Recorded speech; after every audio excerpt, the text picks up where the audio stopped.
listening to the Agent Survival Guide podcast, a podcast for today's insurance agents. Informing, educating, empowering, improving the way you do business in an industry that's anything but static. In today's episode, my love for Instagram goes deep. But does that mean it's a marketing tool insurance agents can use? Today, I'm going over Instagram basics for insurance agents, evaluating the gram for agent use. When Instagram was founded back in 2010, it was a quirky photo-sharing mobile app that demanded we either shoot or crop our images into squares. But that was okay because we could add novel filters and frames and then post them for all of our followers to see and like. There were no hashtags, but there were captions, and posts showed up in chronological order. Fast forward to today. We don't have to post in square format anymore, but old habits die hard for a lot of us. Frames no longer exist, but filters do, with the exception of Kelvin and the addition of many new filters. Along the way, Instagram added hashtags and a desktop version, was acquired by Facebook, gained photo tagging and the ability to share videos. We got sponsored posts, direct messages, business tools, calls to action, and the spin-off app, Boomerang. We saw the introduction of the algorithmic feed, a brand redesign, more business tools, comment filtering, stories, the ability to zoom, live videos, expanded carousels, the ability to mute followers, IGTV, shops, reels, live story replay, meta verified, the ability to repost, AI capabilities, premium subscriptions, and a 5 hashtag limit per post. What was once a simple photo sharing app has grown into a multimedia social platform focused on visual content that is supported by business ads and influencer SpawnCon. That might make it feel intimidating to use, but I think for Instagram, it all comes down to your audience and what you're trying to achieve on social. For some agents, Instagram could be an effective strategy. For others, it might not be worth your time. And then for some, well, you might fall somewhere in between, and I'll explain a little more on that later in the episode. First, let's take a look at demographics. Who is actually using Instagram? Because you don't want to focus your time on a platform that doesn't cater to the audience you serve.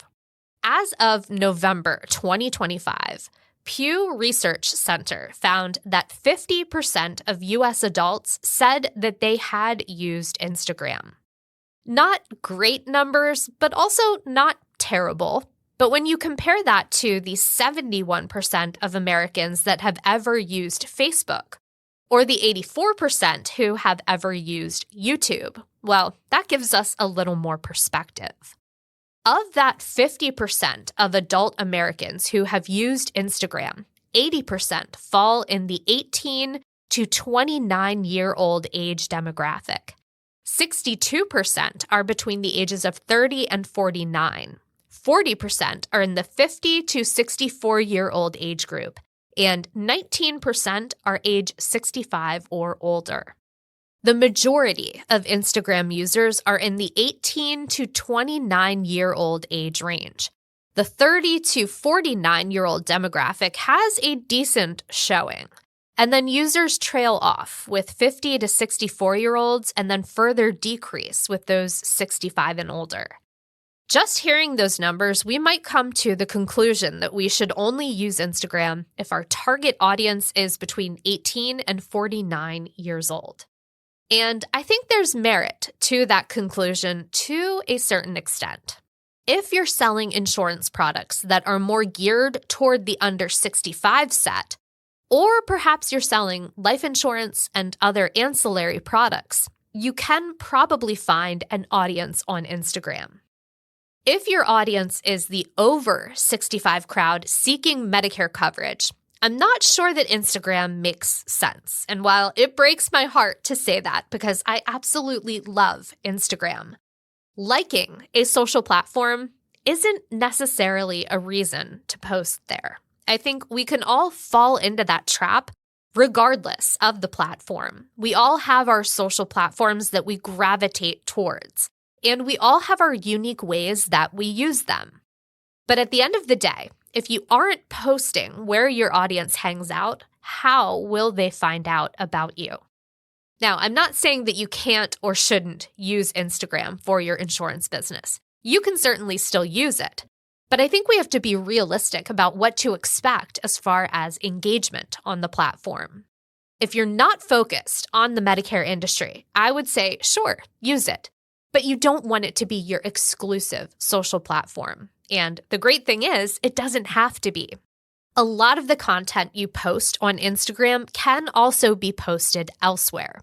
You can certainly create a short video and post it in more than one place. Depending on your audience, that might be TikTok in addition to Instagram, or it might be Facebook and YouTube.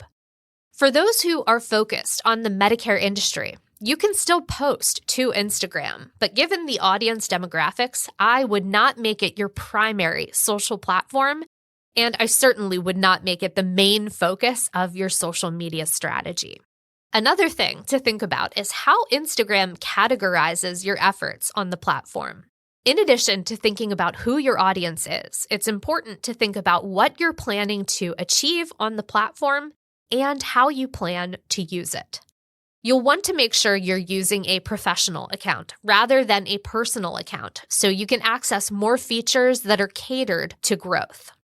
You can choose either a business account or a creator account on Instagram. Both offer features like analytics through Instagram Insights, access to the Creator Studio, filters for your DMs, story links, buttons, and calls to action.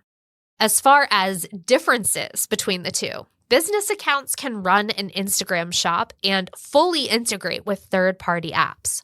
According to Instagram, business accounts are recommended for retailers, local businesses, brands, organizations, and service providers. On the other hand, creator accounts have broader access to music and more robust profile customization options. Instagram recommends creator accounts for public figures, content producers, artists, and influencers. At the end of the day, both account types are able to be used for professional purposes, and thankfully, it's easy to switch between the two if you discover that one is a better fit later down the road. Now, let's dig into content because you can promote your business and show your human side in a couple of different ways with what you post. Instagram can be a great way to showcase who you are, what you can do for others, and a little bit more about yourself, all in one spot. That is the route I would take with Instagram as an insurance agent, mainly because it's such a niche topic on the platform. First and foremost, I think it's important to remember that social media is constantly evolving, Instagram included. What worked to make a post go viral 2 years ago might not gain any traction today, and vice versa. Full disclosure, I use my own professional Instagram as a testing ground for social media strategy. I post every episode our podcast publishes. I post other work and podcast-related content too, like studio equipment, recording setups, networking events, and probably way too many selfies, especially in our recording studio.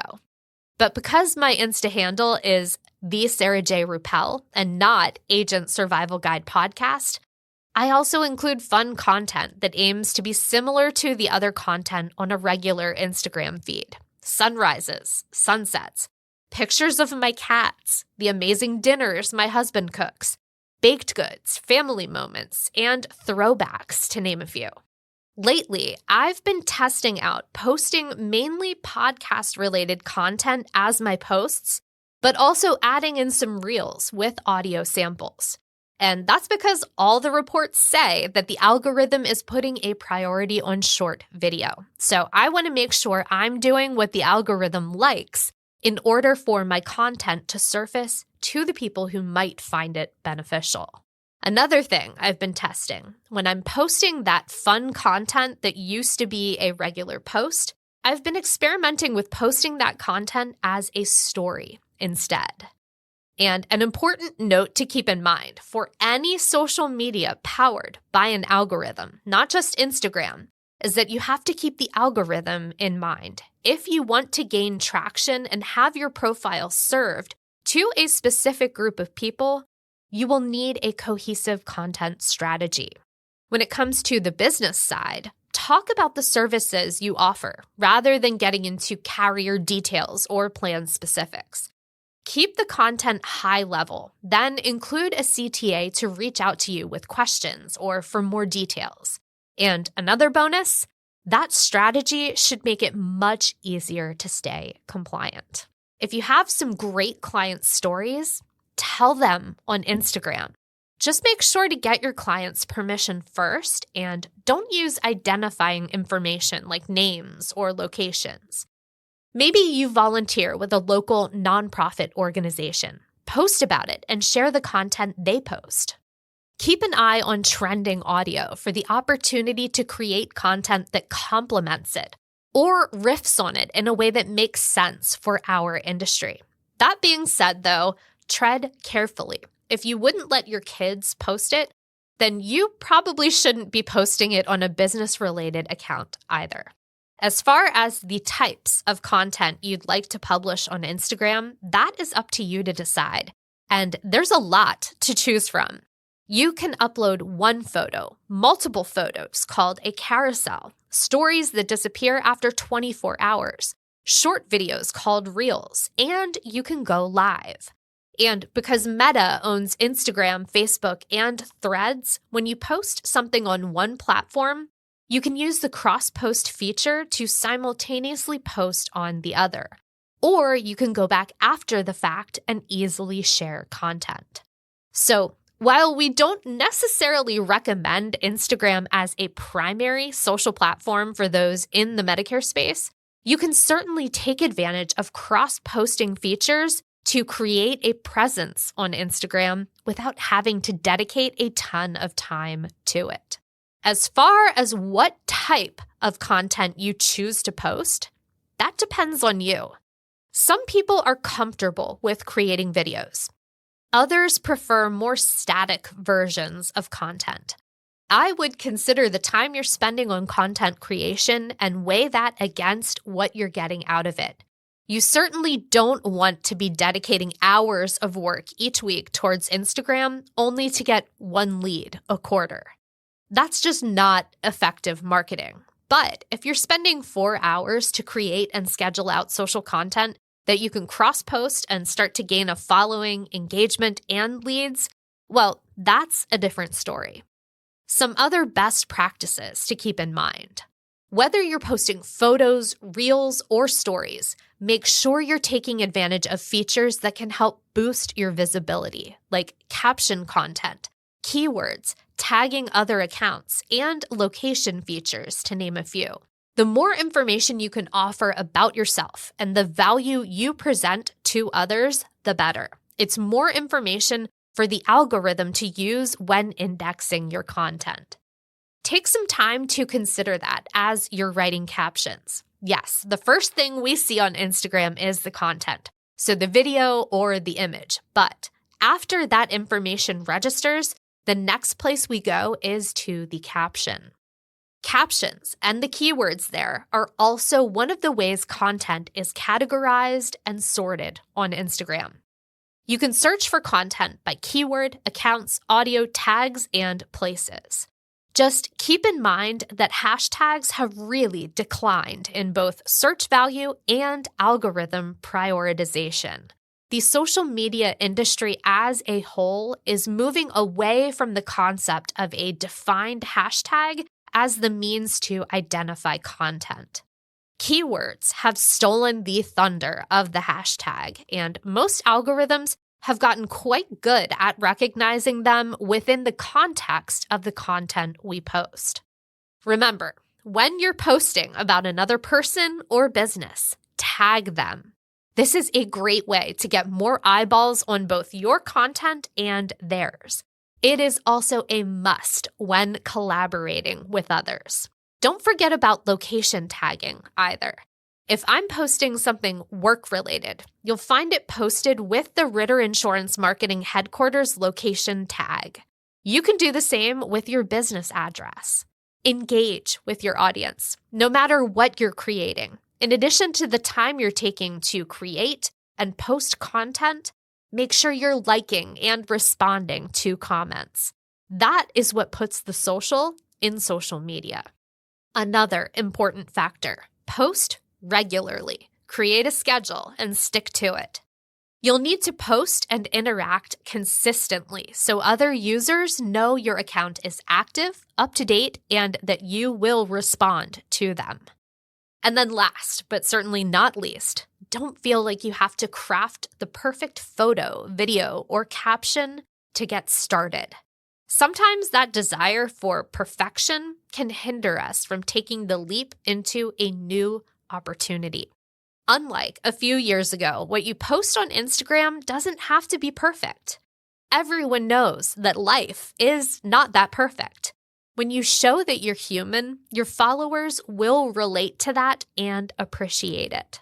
Now, that does not mean that you should get on board the Hot Mess Express and not care about quality, but please, don't think that you need to have the perfect setup, award-winning photography, or the wittiest captions to be able to gain traction on Instagram or even other social media sites. Once you've been posting for about a month, you can check in on those analytics available through Instagram Insights and see how your content is doing. Make changes based on what you learn and then rinse and repeat. Trust me, it is a constant work in progress. And if you're looking for more information, in our episode notes, we will be linking to helpful guides on getting started on Instagram, as well as our social media ebook. That is a guide tailored to insurance agents. And inside, we outline best practices for Facebook, LinkedIn, and more. So that is a great next step if you're interested in dipping your toes further into these social media waters. And of course, if you have any questions about social media marketing, please send them our way. We would love to hear what you have to say and help you get the answers you're looking for. Thanks for taking the time to listen to this installment of our show. If you're not already, you can follow along with us by clicking the plus sign or follow button in the app you're listening on right now. We will see you next episode. The Agent Survival Guide podcast is a production of Ritter Insurance Marketing, an integrity company. This episode was written and produced by me, Sarah Ruppel, script proofing by Cassidy Potts, podcast design by Urban Rivera. Like what you hear? Follow along with our show wherever you get your podcasts. Rate and review our show on Apple or Spotify.